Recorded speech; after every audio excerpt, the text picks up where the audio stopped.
చివరికి చంద్రబాబు నాయుడు గారు చేస్తా ఉన్న మోసాలు ఏ స్థాయిలో ఉన్నారు అని అంటే,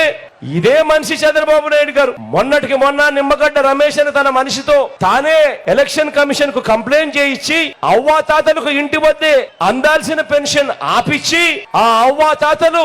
ఇబ్బందులు పడేట్టుగా చేసి చివరికి అనేక మంది అవ్వాతాతలు మరణానికి కూడా కారణమైన ఈ చంద్రబాబు ఈ రోజు ఒక్కసారిగా గాలి ఎదురు తిరిగేసరికి చంద్రబాబు నాయుడు గారి మోసం, చంద్రబాబు నాయుడు గారిలో ఉన్న మోసం మళ్ళీ చంద్రముఖిలా మళ్ళా పైకి లేచింది. ఊసిరి వెళ్ళి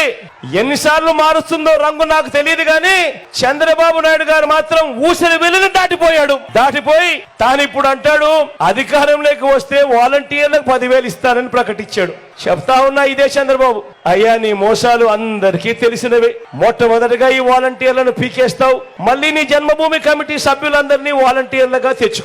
తెచ్చుకొని వాళ్ళు దోచుకునే దానికోసం ఈ 10,000 కూడా అదనంగా వాళ్ళకి ఇస్తావు. ఇది నువ్వు చేయబోయే మోసపూరిత రాజకీయం అన్నది చిన్న పిల్లాడిని అడిగినా కూడా అందరికీ తెలుసు అని ఇదే పెద్ద మనిషి చంద్రబాబు నాయుడు గారి గురించి చెబుతూ, ఇదే చంద్రబాబు నాయుడు గారు తన బ్రతుకంతా కూడా అబద్ధాలే పునాదులుగా, మోసాలే అలవాటుగా, వెన్నుపోట్లే తన చరిత్రగా, సినిమాలలో ఎప్పుడైనా విలన్ క్యారెక్టర్ చూస్తే అది చంద్రబాబు క్యారెక్టర్ కిందనే గుర్తుకొచ్చే కార్యక్రమం జరుగుతుంది చంద్రబాబు నాయుడు చేసిన పనుల వల్ల.